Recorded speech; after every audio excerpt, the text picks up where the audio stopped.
"Daddy, look, that boy. He's my brother." Jonathan Carter froze mid-step, his breath caught in his throat. His 6-year-old daughter Anna tugged urgently at his sleeve, her bright green eyes fixed on a ragged little boy sitting alone near the fountain. The words pierced him like lightning. "My brother." Jonathan's heart slammed against his ribs. He stared at the child's messy hair, clothes torn at the seams, a pair of piercing blue eyes that mirrored his own. What was Anna talking about? Could it be? Before we continue, make sure to subscribe to the channel Golden Tales, turn on notifications, and stay with us until the end of the story. You won't want to miss a single moment of what happens next. Jonathan Carter's life could be read from a curated photograph montage. A penthouse skyline at dusk, suits pressed to the perfect line, awards behind glass, cocktail parties where the lighting made everyone look like a hero in a film. But offstage the rehearsed smile slipped. The public belonged to a man made of schedules and contracts. The private belonged to an ache shaped by memory. 3 years earlier, when his wife Grace had died after a long illness, Jonathan had traded late-night board meetings for early morning school runs. He poured his remaining softness into Anna. His days shrank to a rhythm of boardroom presentations and bedtime stories. In his arms, Anna fit like a reason for breath. Yet even the warmest of loves could not fully stitch over the place where grief had gone blunt and heavy. Their Sunday ritual, sandwiches at the park, Anna's face pressed to his shoulder, was both a balm and an indictment. He held his daughter with the vigilance of a man guarding a small light in a wide dark. Then, on an ordinary afternoon, Anna's small finger found another life and lit it up. The boy was a study in contrasts. Hands that looked like they had learned to fold the world into small, careful shapes. Clothes that had stopped promising warmth. A cardboard shoebox held like a talisman. He watched pigeons, coaxing crumbs toward him with the slow, precise movements of someone who had learned to ration both food and hope. His eyes, though eyes that refused to be graded by poverty, were the same luminous blue that flashed in Anna's face when she laughed. Jonathan felt the same electrical recognition he felt when a melody he loved reappeared in a new song. Anna leaned closer, conspiratorial. "Daddy, he looks like me. He looks like you." Jonathan crouched on one knee to reduce the world to their small circle. "Hey there," he said softly. "What's your name?" The boy's mouth worked. He guarded the shoebox like it was the last place to keep a promise. Finally, with a little tilt of the head, "Bruce." The name landed like a pebble in a pool, and the ripples were guilt and a memory he had not invited back. Children have an uncanny way of smelling the shape of truth before adults organize the facts. Anna's voice had the absolute quality of certainty. She tugged his sleeve and said again, "He's my brother, Daddy. I know it." Jonathan's rational mind supplied reasons to ignore the tremor. Coincidence, the commonness of cheekbones and eyes. But the face in front of him set off a pattern of recollections. Faces from a past life, a woman with soft laughter and an accounting badge, a voicemail he had meant to return. He had been young once, fallible in ways that felt forgiven by time. He had chosen ambition over curiosity that day and paid the small fee of forgetting. That evening, back in the quiet glass of his kitchen, he dialed Monica, his right hand and conscience at the company. "Pull HR files for Claire Matthews. She's an old employee, left under strange circumstances 5, 6 years back. Find an address, any records." Anna padded beside him and leaned against the island. "Daddy, if Bruce is my brother, does that mean we have another family?"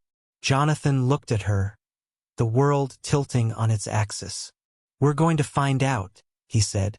He didn't yet know if he was promising a fact or promising himself a chance at redemption.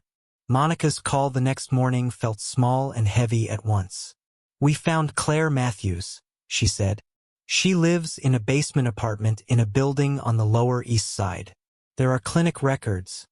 She's had ongoing treatment for a chronic illness. She also has a son listed Bruce. The envelope of denial burst open. Jonathan felt a cold that went beyond the weather. He had been captain of a ship that had run over a life and never looked back. There had been memos, flagged messages, a meeting where priorities were weighed and a human plea lost under the weight of profit projections. I didn't know would not be a defense he could live with. He would go that afternoon. He would go with Anna. He would bring food. He had no right to expect applause. He only had questions. Apartment 4C opened onto a dim hall. The door's paint peeled like a flayed secret. A woman, Claire, stood framed in the threshold with hair tied back in a tired knot and eyes deeper than he remembered. Time had not been kind, but in the set of her jaw Jonathan recognized the woman he had once loved. The way she smiled into a corner of a room, the manner in which her laugh could soften a harsh sentence. Bruce flew into her arms. The sight moved something heavy inside Jonathan. Claire turned slowly. Her eyes stopped at him and an entanglement of emotions. Anger, disbelief, something like survival, flared. "Jonathan," she said, her voice a hard-edged bell. The years were a chasm between them. He had 1,000 apologies he had never learned how to say. "Claire," he said, the name like a careful offering. You walked away," she said without preamble. "You made a call once and never followed through. You signed a paper. You let it all be easier for you than it was for me." He opened his mouth. The sentences he had rehearsed dissolved on his tongue. In the shoebox beside Bruce, there were faded stickers, a plastic soldier missing an arm, a folded drawing. He had built a life in which that box had been invisible. Now it was a lighthouse. Bruce clutched the shoebox like a secret the world had no right to steal. Anna reached for him with the open confidence of children who know no boundaries between strangers and friends. "Bruce, do you want to see my room?" she asked. Claire's jaw tightened. "He has a life. He has me." Jonathan's voice was quieter than he felt. "I'm not here to take him. That would be cruel. I'm here because I failed to be present when you needed me. If you'll allow it, I want to help. For Bruce's sake." Claire's laugh was low and brittle. "Help doesn't come with conditions. Help is not an excuse to sweep things under plush rugs." He nodded. "I understand. Then let me only offer groceries, medical bills, a counselor. Nothing else without your consent." Claire's voice was small and suspicious. "We'll see." It was not a victory. It was a torn paper tied back together with the thinnest string. But it was a beginning, tenuous as it was.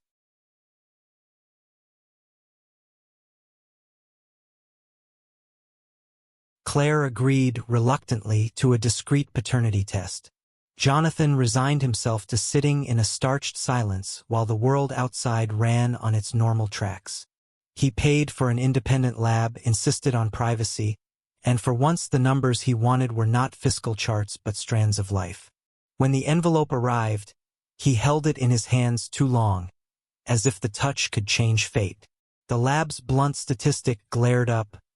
Probability of paternity, 99.97%. He read it, reread it, and then the gravity of a life he had missed overwhelmed him. He thought of the times he had been absent during Grace's illness, an absence that had been compensated for with trophies and gestures, but those absences were nothing compared to silent years of a child grown without him. "My son," he whispered to the quiet office, to the photograph of Anna that showed her caught in a mid-laugh. He felt a rush of gratitude for the children in his life and a deeper, raw regret for the one he had failed to know. Privacy is an expensive commodity. A neighbor's tip, a phone call misrouted, and the story that would haunt the headlines found its way to the press. Billionaire Jonathan Carter's secret child discovered in the slums. Photographers camped outside the gleaming tower that held his office, and reporters' voices bled into the morning with the practiced cruelty of hungry wolves. The board convened an emergency meeting. "This is a reputational risk," said Leonard Chase, chair of the board. "Investors will panic. This could cost us millions." Another director leaned in. "You should have handled this privately. We'll need a press statement." Damage control. Jonathan felt a cold, stark clarity. This isn't damage control.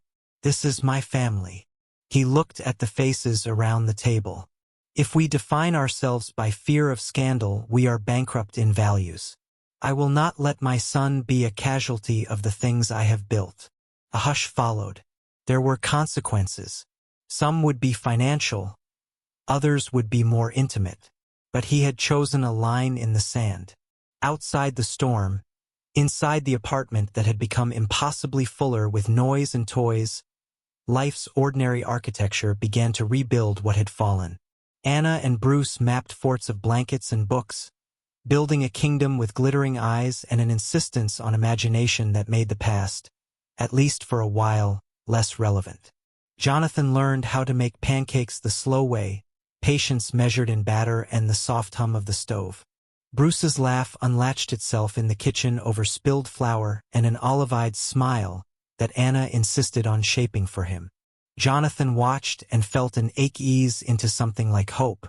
One evening, after a messy pizza that tasted of effort and small triumphs, Jonathan presented Bruce with a red bicycle, wheels small, bell bright. "For you and my girl to race down the lane," he said, voice thick. Bruce's eyes flooded and then, suddenly, he mouthed a word that detonated the room. "Dad." The word was not a contract. It was an experiment. Jonathan accepted it like a fragile bird that had chosen his shoulder. Pushback and pride, Claire's resistance, the board's fury.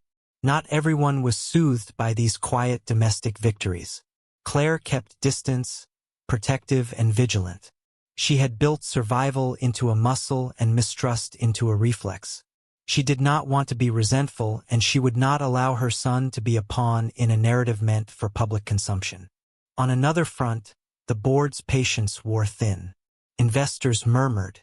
A leaked photograph of Jonathan with Bruce sent stock prices sliding for a day.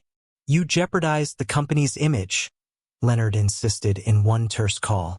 "We need to present stability to shareholders." Jonathan bristled. "Stability for whom? The company has capital. I'm protecting human life." The clash was not easily resolved. He made choices with consequences. More hostile press. A partner's cold text about timing.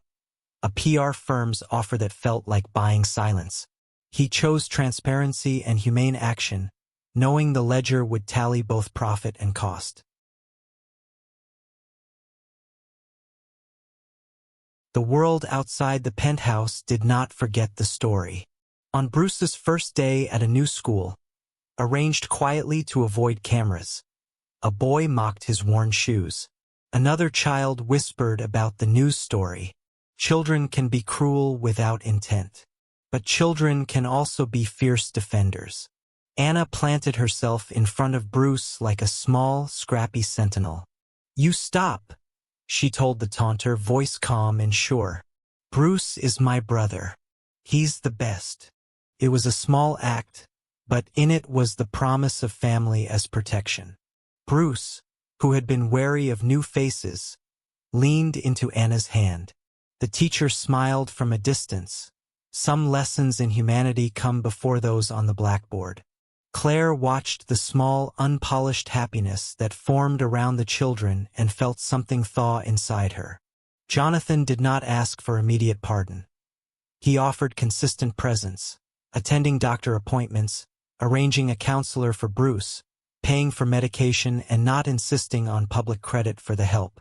She was stubborn in her rate of forgiveness. She said yes when she wanted to and no when she needed to. But in small increments she allowed him past the perimeter. He became the last one to tuck Bruce in on the days she worked an extra shift. He sat through a parent-teacher meeting and listened. He attended the clinic waiting room and read stories about ships and stars until Bruce took his hand and let go of a fear that had been sitting heavy in his chest. One night they all watched a faint meteor shower from the roof of the bakery Claire had been dreaming about. A dream Jonathan had helped seed without fanfare.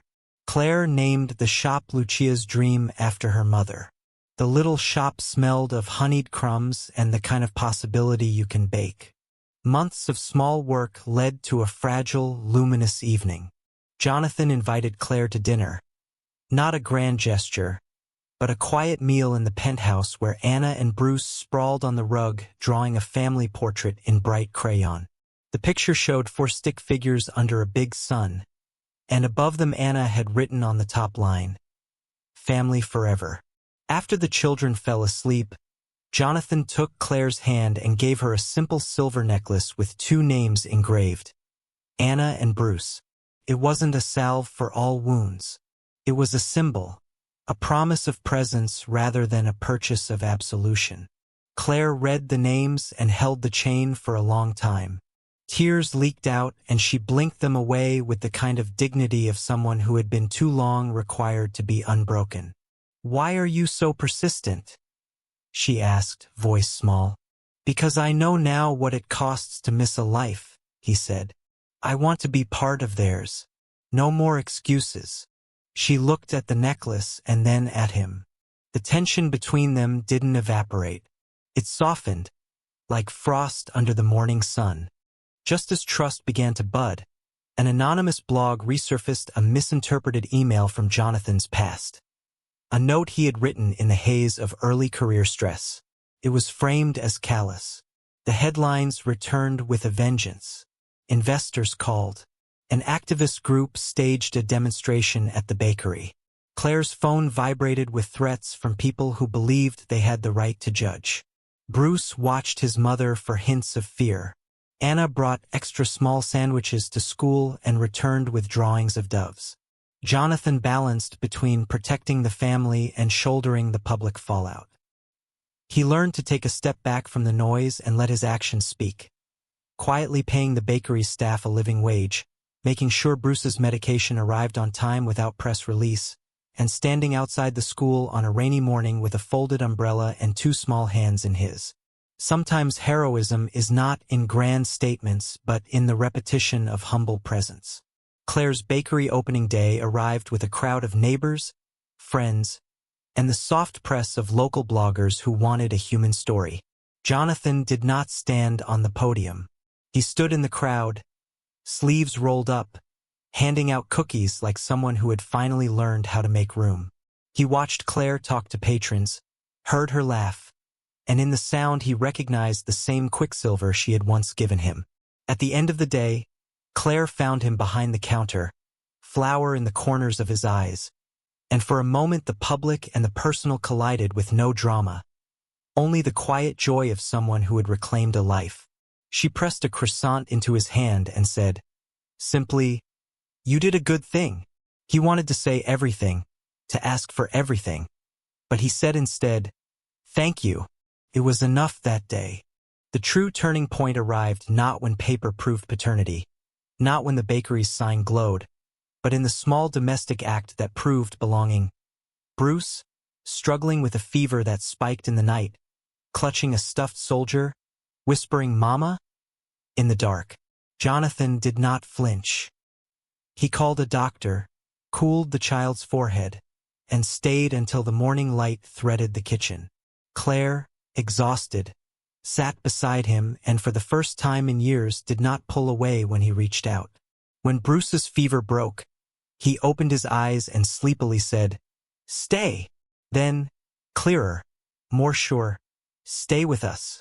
Claire met Jonathan's gaze, and in that look there was the kind of permission that scars of the past rarely offer unless time and deeds have earned it. She nodded, small and decisive. "We'll try." It was not the end of past grievances.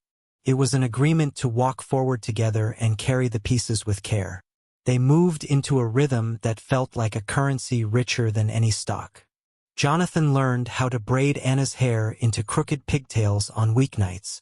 Claire allowed him to help pick produce at the farmer's market. Bruce taught Jonathan how to spot the exact angle of a sunbeam that made a puddle look like a prize. Monday blurred into Tuesday in the small domesticity of homework sessions, dance recitals, and 1,000 tiny exchanges that spelled family. Neighbors began to call Claire by name, and the bakery's walls filled with children's drawings that matched the crayon portrait on their living room wall. Jonathan stepped back from the day-to-day demands that had once crushed him delegating, trusting others to keep the empire afloat while he tended the life he had almost missed. 27:15. Block 18.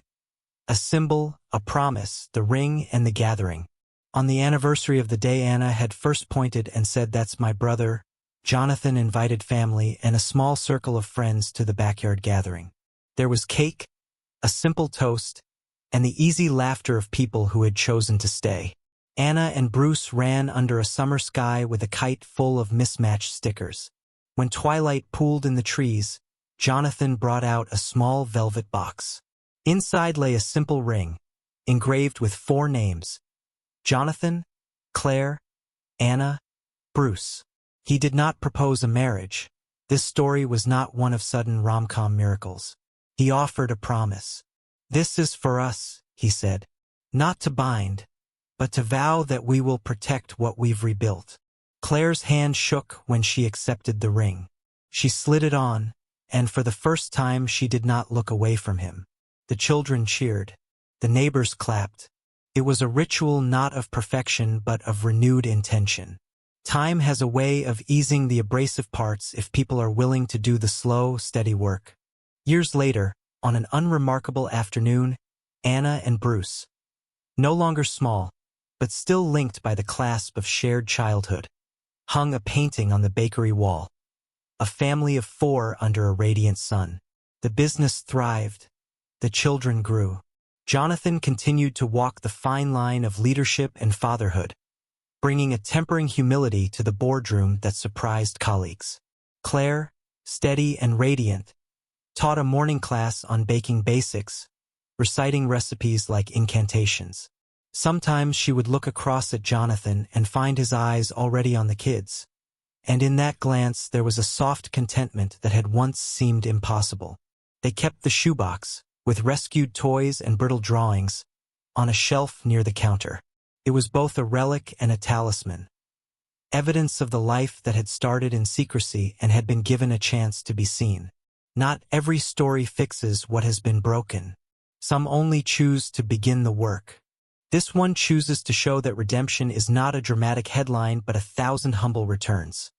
Calls that are returned, visits that are kept, a bike bought for no other reason than because a child wished to ride.